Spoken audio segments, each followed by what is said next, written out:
Kanisa la Mwanga wa Uzima lilikuwa limejaa kupita kiasi siku hiyo ya Jumapili.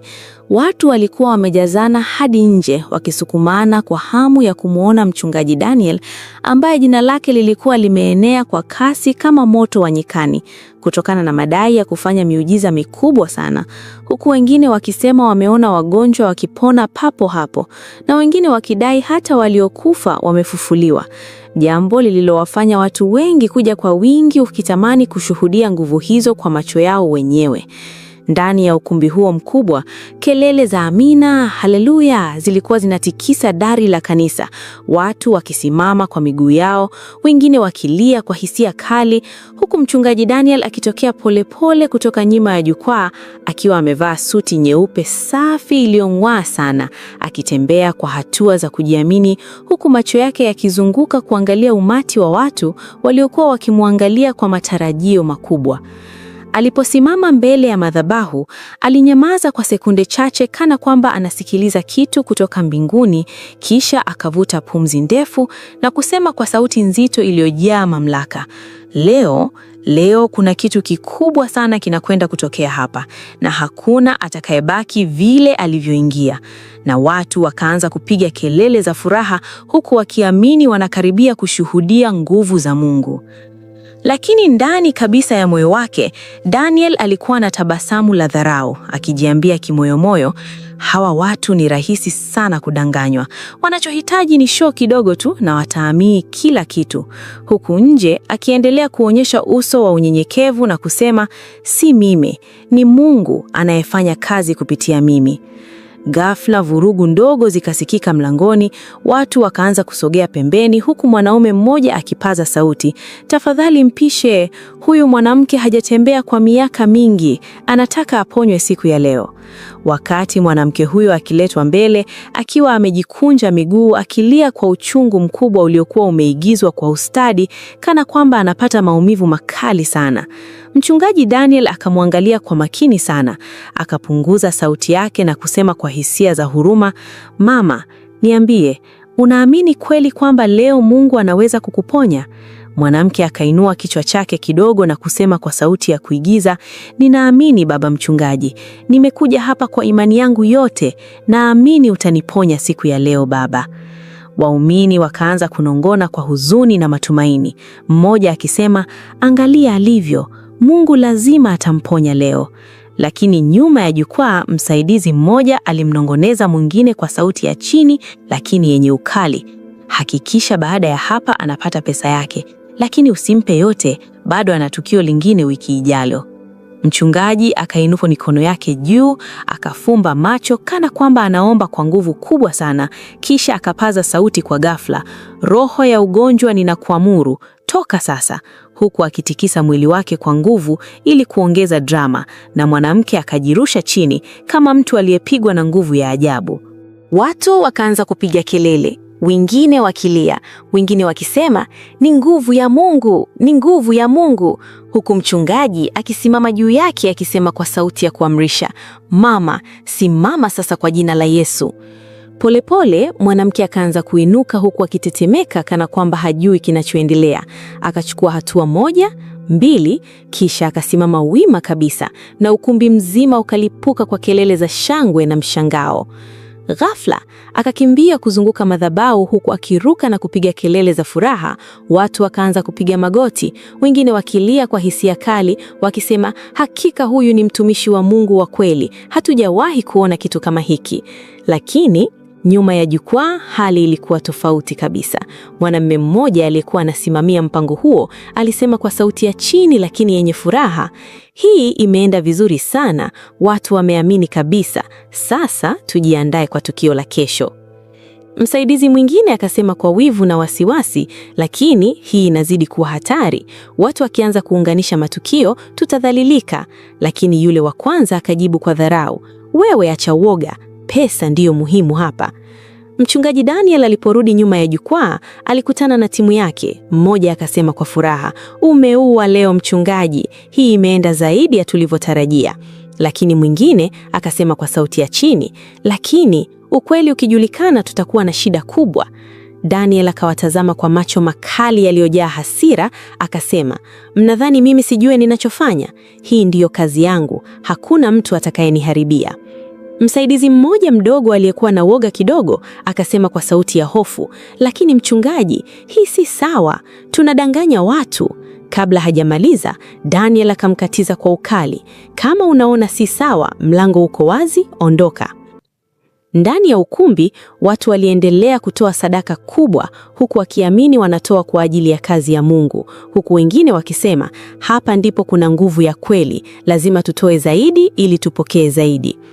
Ndani ya ofisi yake, Daniel alikaa peke yake akihesabu pesa nyingi zilizokuwa zimejaa mezani, akatabasamu kwa furaha ya tamaa na kusema polepole, "Hii ndiyo miujiza ya kweli, pesa, sio hiyo wanayoamini wao." Lakini mbali kidogo, mmoja wa wafanyakazi wake aliyekuwa akimchukia kwa siri, alimwangalia kwa macho ya wivu na chuki, akasema kimoyomoyo, "Unafurahia sasa, lakini siku yako inakuja, nitahakikisha ukweli unajulikana." Nje ya kanisa, watu wawili walikuwa wanabishana kwa hasira, mmoja akisema, "Huyu ni mtu wa Mungu wa kweli, nimeona kwa macho yangu." Mwingine akajibu kwa ukali, "Hapana, kuna kitu hakiko sawa, mimi naona hii ni maigizo tu." Lakini kelele za waumini waliokuwa wanaendelea kushangilia ziliwazidi, na ukweli ukaendelea kufunikwa na imani za watu waliokuwa wanatafuta miujiza bila kuuliza maswali. Mchungaji Daniel alirudi tena mbele ya watu, akanyanyua mikono yake na kusema kwa sauti ya kujiamini, "Kesho mtashuhudia muujiza mkubwa zaidi, hata wafu watafufuka."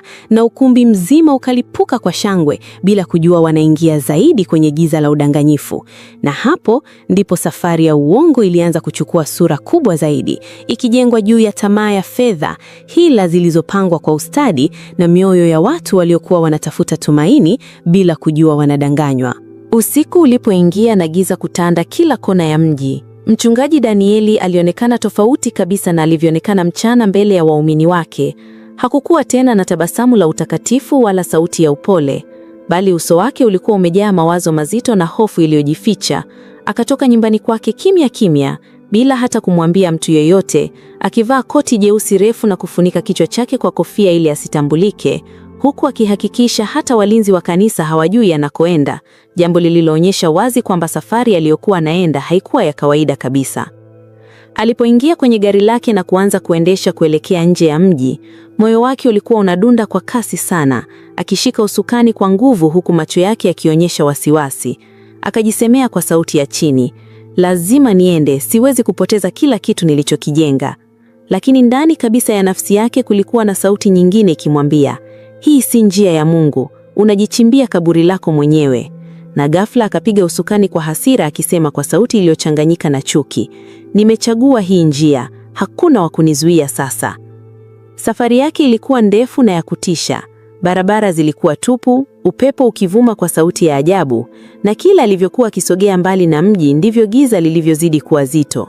Hadi alipofika kwenye kijiji kidogo kilichokuwa kimetulia sana, kana kwamba hakuna maisha kabisa. Nyumba chache za udongo zilikuwa zimetawanyika, huku mwanga hafifu wa taa za chembe ukionekana kwa mbali. Na hapo ndipo alisimamisha gari lake polepole, huku akishusha pumzi ndefu ya hofu. Alishuka taratibu kwenye gari, akatazama kushoto na kulia kama mtu anayehisi kuna mtu anamwangalia. Kisha akaanza kutembea kuelekea kwenye nyumba moja ndogo iliyokuwa pembeni kidogo ya kijiji, moyo wake ukiwa unadunda kwa nguvu. Akafika mlangoni na kubisha kwa sauti ya chini akisema, "Nimefika." Mlango ukafunguliwa polepole kwa sauti ya kukwaruza, na mbele yake akasimama mganga mmoja mwenye macho mekundu na sura ya kutisha, aliyemwangalia moja kwa moja na kusema kwa sauti nzito, "Nimejua tangu ulipoanza safari yako, Danieli." Mchungaji Danieli akasema kwa sauti ya chini lakini yenye tamaa, "Nahitaji nguvu zaidi. Watu wanaanza kuwa na mashaka. Sitaki kupoteza kile nilichokijenga." Mganga akacheka kwa sauti ya kutisha iliyojaza chumba chote na kusema kwa dharau, "Nguvu unazotumia si zako, ni za giza, na kila nguvu ina gharama yake." Danieli akameza mate kwa shida, macho yake yakionyesha hofu lakini tamaa ikimzidi nguvu. Akasema, "Niambie nifanye nini? Niko tayari kufanya chochote ili niendelee kuwa juu." Mganga akamkaribia polepole sana, akizunguka kumtazama kama anampima. Kisha akasema kwa sauti ya kuamrisha, "Hakuna kitu cha bure hapa. Lazima ufuate masharti yangu bila kukosea hata siku moja." Ni masharti gani hayo? Danieli aliuliza kwa sauti ya kutetemeka kidogo. Mganga akanyamaza kwa sekundi chache kisha akasema kwa uzito, kuna kichao moja, utamlisha kila siku bila kukosa. Huyo ndiye chanzo cha nguvu zako. Ukisahau hata siku moja, kila kitu kitageuka dhidi yako. Daniel akashtuka kwa hofu, macho yake yakatanuka kidogo. Kichaa? Unamaanisha nini? Mganga akamjibu kwa ukali, usiulize maswali mengi, fuata tu maagizo. Huyo mtu ndiye anabeba siri ya nguvu zako. Ukimpuuza, utaona mwisho wako. Kimya kizito kikaingia ndani ya chumba hicho. Daniel akainama kidogo huku akifikiria kwa sekunde chache, lakini tamaa ya umaarufu na pesa ilimzidi nguvu ya dhamiri yake. Akainua kichwa chake na kusema kwa sauti iliyokata tamaa, sawa, nitafanya unachotaka. Mganga akatabasamu kwa ushindi na kusema, basi utaendelea kuwa juu, lakini kumbuka, hakuna mchezo hapa. Ukicheza tu, umeanguka mara moja. Kuanzia siku hiyo, maisha ya mchungaji Daniel yakaanza kuwa na sura mbili tofauti kabisa. Mchana alikuwa mtumishi wa Mungu mwenye nguvu mbele ya watu, lakini usiku alikuwa mtu wa siri anayefuata maagizo ya giza ili kulinda umaarufu wake na fedha zake.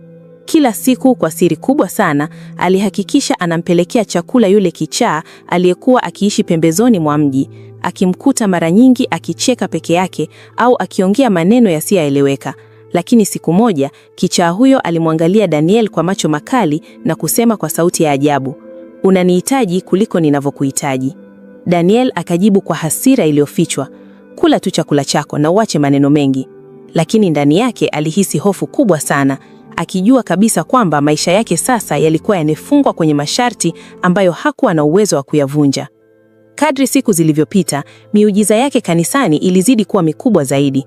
Watu wakaanza kusema kwa mshangao, huyu si mtu wa kawaida, huyu ana nguvu zisizoelezeka. Na sadaka zikaanza kuongezeka kwa kiwango kikubwa sana. Lakini pia kulikuwa na watu waliokuwa na mashaka. Mmoja wa wasaidizi wake alisema kwa sauti ya chini, hii si ya kawaida, kuna kitu kinachoendelea nyuma ya pazia. Mwingine akamjibu kwa oga, usiseme hivyo, unaweza kujiletea matatizo makubwa. Daniel alianza kuwa mkali sana kwa wafanyakazi wake. Siku moja alipomkuta mmoja wao akiongea kuhusu shaka hizo, alimvamia kwa hasira akisema, nani amekuambia uhoji kile ninachofanya? Unajua mimi ni nani? Msaidizi huyo akajibu kwa sauti ya hofu, mchungaji, tunadanganya watu, hii si sahihi. Lakini Daniel akamkatiza kwa ukali, nyamaza, kama huwezi kuvumilia ondoka. Usiku moja akiwa peke yake chumbani kwake, alikaa kitandani huku mikono yake ikitetemeka kidogo, akasema kwa sauti ya chini, nitaendelea hivi hadi lini? Lakini ghafla akabadilika na kusema kwa ukali, mpaka nitakapofika kileleni kabisa. Lakini kila siku aliyosonga mbele, hofu yake ilizidi kuongezeka, akijua wazi kabisa kwamba alikuwa amejiingiza kwenye mtego ambao hauna njia rahisi ya kutoroka.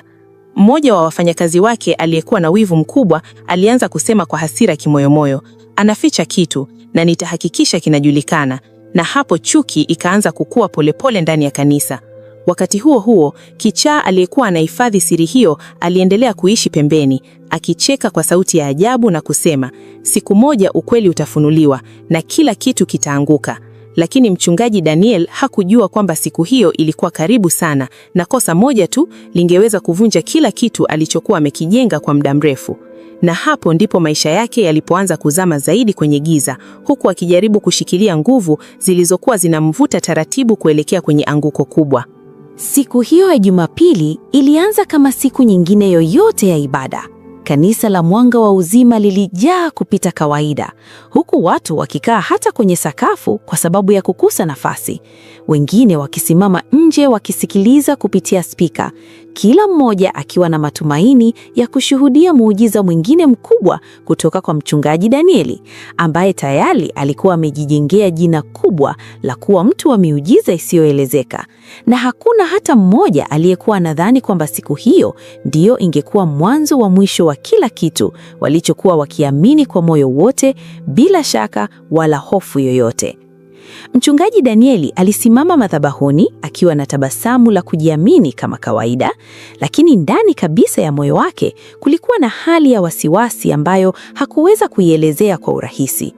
Alihisi kana kwamba kuna kitu kisicho cha kawaida kinakaribia kutokea, ambacho kingeweza kubadilisha kila kitu kwa muda mfupi. Lakini alijilazimisha kupuuza hisia hizo na kuendelea na ibada, akisema kwa sauti ya mamlaka iliyojaa kujiamini, leo Mungu atafanya mambo makubwa zaidi ya jana, na hakuna atakayebaki vile alivyoingia hapa. Kila mtu ataondoka akiwa na ushuhuda mkubwa. Watu wakashangilia kwa nguvu, huku wakipaza sauti kwa imani kubwa wakisema, Amina, tunapokea. Wengine wakisimama kwa furaha na kupiga makofi kwa nguvu. Lakini mchungaji Danieli alipoinua macho yake kidogo na kutazama umati wa watu, alihisi kama kuna macho yanamwangalia kwa makini zaidi kuliko kawaida, hali iliyomfanya ashindwe kuwa na utulivu wake wa kawaida, na kwa mara ya kwanza tangu aanze safari yake ya udanganyifu, alihisi hofu ya kweli ikianza kuingia ndani ya moyo wake. Wakati huo huo, mbali kidogo na kanisa, yule mwanaume aliyekuwa anajulikana kama kichaa alikuwa amekaa chini huku ameshika kichwa chake kwa mikono yote miwili, mwili wake ukitetemeka kwa nguvu kana kwamba kuna vita vinaendelea ndani yake. Na ghafla alianza kunong'ona kwa sauti ambayo haikuwa ya kawaida kabisa, akisema, Ninakumbuka kila kitu walichonifanya. Kila kitu ninakumbuka sasa. Huku macho yake yakibadilika polepole na kuanza kuonyesha dalili za utambuzi wa kawaida. Alisimama polepole huku akijitazama mikono yake kwa mshangao mkubwa, kama mtu aliyekuwa ametoka kwenye usingizi mzito sana wa muda mrefu. Akapumua kwa nguvu huku akianza kuelewa kila kitu kilichokuwa kinatokea, na ghafla akasema kwa sauti ya hasira iliyochanganyika na maumivu makubwa, Alikuwa ananitumia kuficha siri zake zote za giza. Na hapo akili yake ikarudi kabisa katika hali ya kawaida, tofauti na jinsi watu walivyokuwa wanamjua. Akiwa amejaa hasira kali na uchungu mkubwa moyoni, alianza kukimbia kuelekea kanisani kwa kasi kubwa, bila kujali hali yake wala watu waliokuwa njiani. Watu wakimwangalia kwa mshangao mkubwa wakisema, huyu si yule kichaa wa pale barabarani? Wengine wakisema, mbona anaonekana tofauti leo? Lakini hakusimama hata sekunde moja. Alikuwa na lengo moja tu, kufika kanisani na kufichua kila kitu hadharani bila kujali matokeo. Ndani ya kanisa, mchungaji Daniel alikuwa ameanza sehemu ya maombi ya miujiza kama kawaida, akimuita mtu mmoja mbele akisema kwa sauti ya kujiamini, leo utafunguliwa kabisa, hakuna kitu kitakachobaki ndani yako. Huku watu wakipiga makofi kwa furaha na imani kubwa. Lakini ghafla mlango wa kanisa ukafunguliwa kwa nguvu kubwa sana, na kelele ya ghafla ikasikika ambayo ilivunja kabisa utulivu wa ibada. Watu wote wakageuka kwa mshangao mkubwa kuangalia upande wa mlango, na hapo yule mwanaume aliyekuwa akijulikana kama kichaa aliingia kwa hatua za haraka, huku akipaza sauti kwa nguvu isiyo ya kawaida, simameni. Sauti yake ilikatiza ukumbi mzima na kuleta ukimya mzito ambao haujawahi kutokea hapo kabla, kiasi kwamba hata wale waliokuwa wakizungumza waliinua macho yao kwa mshangao na kukaa kimya. Waumini wakaanza kunong'ona kwa mshangao mkubwa huku wakitazamana, mmoja akisema kwa sauti ya kushangaa, huyu si yule kichaa? Mwingine akajibu kwa mshangao zaidi, lakini mbona anaongea kama mtu wa kawaida kabisa? Huku hali ya taharuki ikianza kuenea polepole ndani ya ukumbi mzima, watu wakisogea kidogo ili kuona kinachoendelea kwa undani zaidi.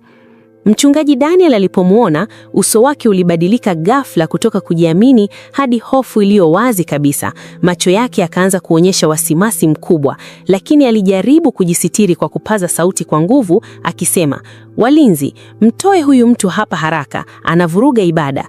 Lakini hakuna hata mmoja aliyesogea kumtoa, kwa sababu kila mtu alikuwa na hamu kubwa ya kusikia kile alichotaka kusema.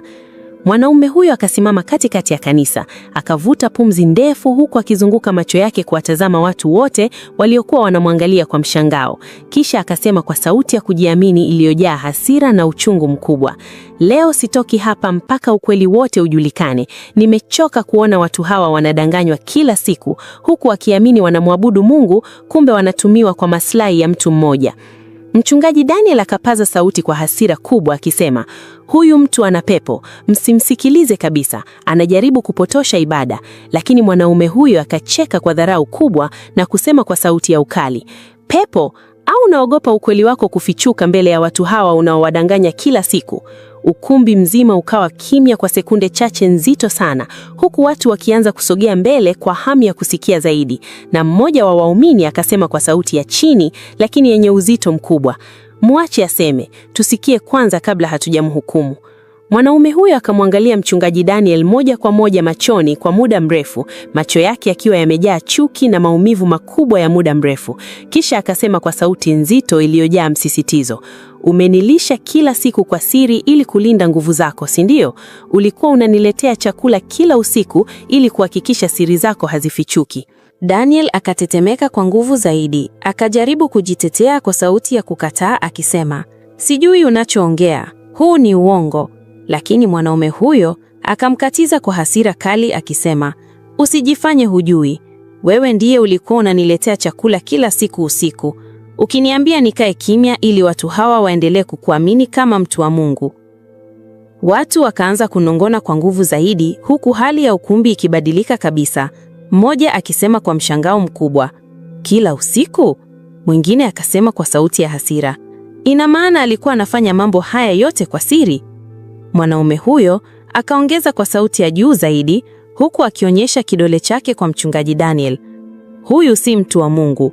Miujiza yake yote ni ya kupanga. Wale wagonjwa ni waigizaji wanaolipwa pesa. Wale waliodaiwa kufufuliwa ni watu wake.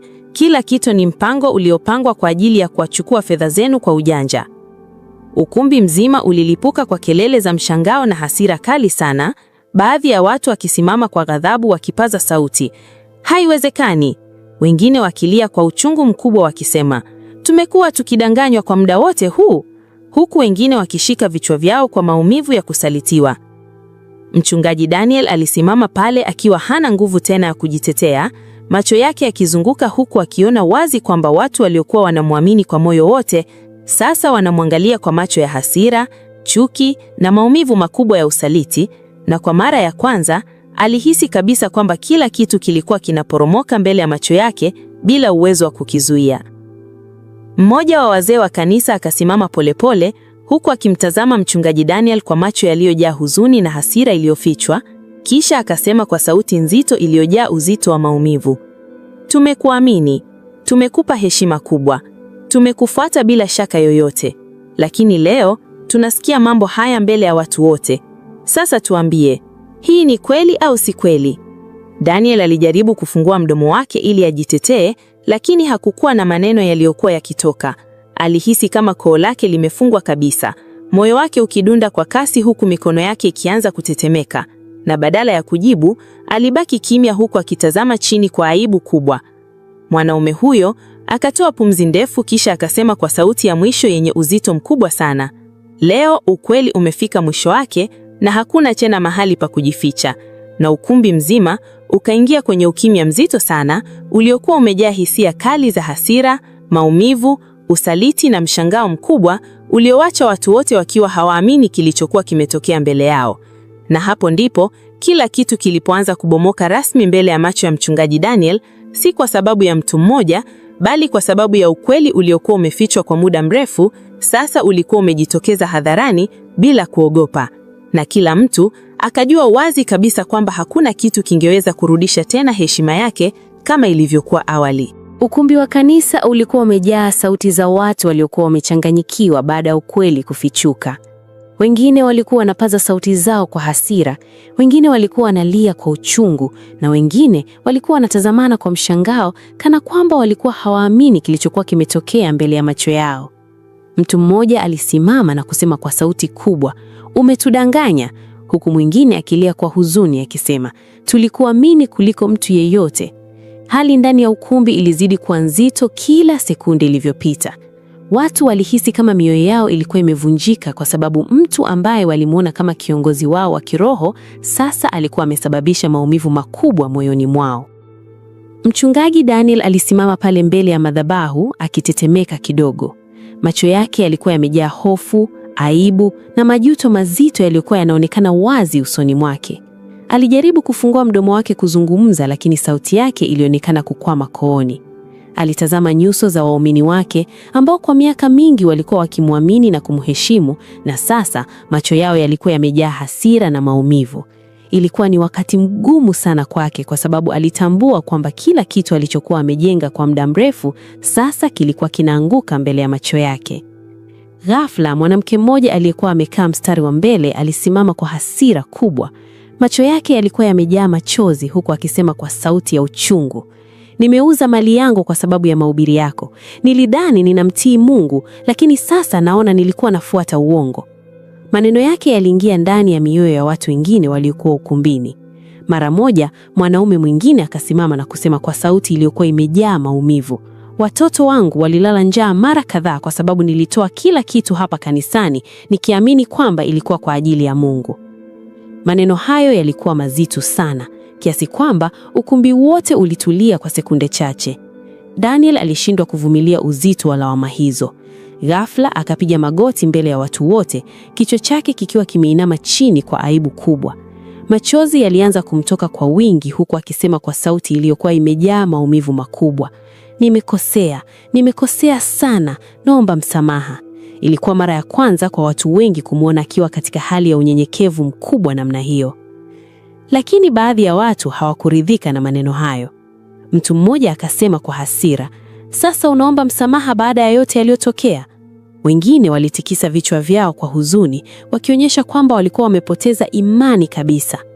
Ilikuwa wazi kwamba msamaha haukuwa jambo rahisi katika wakati huo kwa sababu maumivu yalikuwa bado mapya sana katika mioyo yao. Daniel alipoinua kichwa chake kidogo, macho yake yalikuwa mekundu kwa sababu ya machozi. Kwa sauti ya polepole lakini iliyojaa majuto alisema, "Nilichagua njia ya haraka ya mafanikio. Nilifikiri pesa na heshima ndivyo vingefanya maisha yangu kuwa bora, lakini sasa ninaona wazi kwamba tamaa yangu imenipoteza kila kitu: heshima yangu, imani ya watu na amani ya moyo wangu." Mzee mmoja aliyekuwa amekaa nyuma ya ukumbi alisimama polepole. Alikuwa mmoja wa watu waliomheshimu sana Danieli hapo awali. Kwa sauti tulivu lakini yenye uzito mkubwa alisema, "Kwa nini hukumtegemea Mungu wa kweli? Kwa nini ulitafuta njia za uongo badala ya kusimama katika ukweli?" Danieli hakujibu mara moja. Alishusha kichwa chake chini kwa aibu kubwa kwa sababu hakuwa na jibu la kujitetea.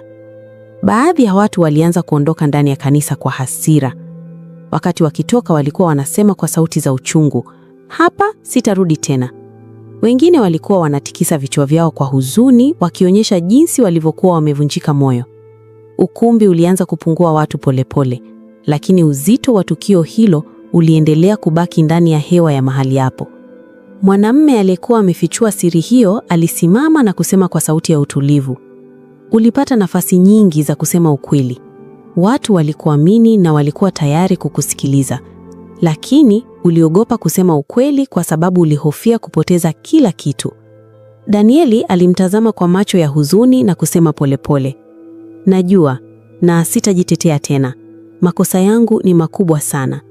Kwa muda mfupi ukumbi ukawa kimya kabisa. Hakukuwa na mtu aliyesema chochote.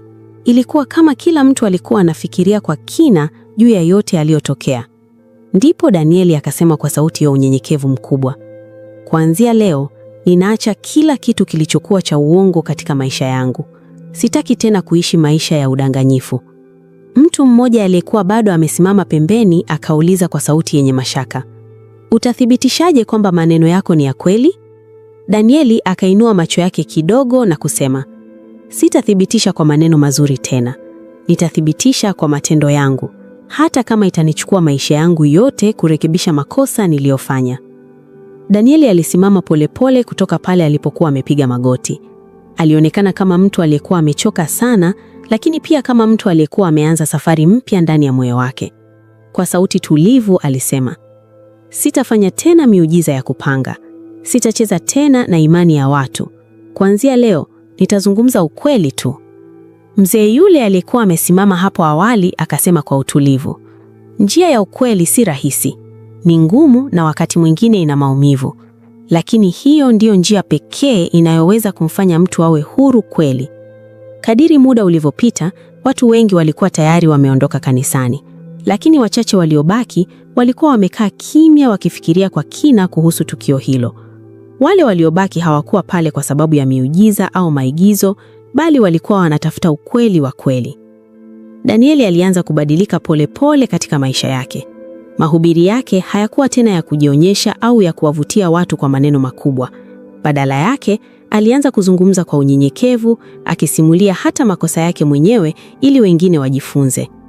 Hakukuwa tena na drama wala maonesho ya nguvu za ajabu kama ilivyokuwa zamani.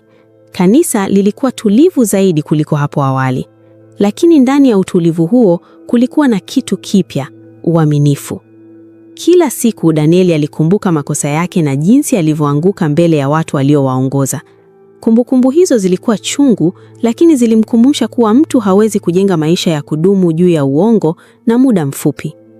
Baada ya muda mrefu kupita, watu wachache walianza kurudi tena kanisani. Hawakurudi kwa sababu ya miujiza au ahadi za utajiri, bali walikuwa wanaona mabadiliko ya kweli katika maisha ya Danieli na mafundisho ya kweli juu ya neno la Mungu. Na hapo ndipo maisha mapya yalianza, maisha ya unyenyekevu, ukweli na toba ya kweli. Na somo likawa wazi kwa kila mtu aliyeshuhudia tukio hilo. Uongo unaweza kudumu kwa muda mfupi, lakini siku ukweli unapofichuka, hakuna nguvu duniani inayoweza kuuzuia.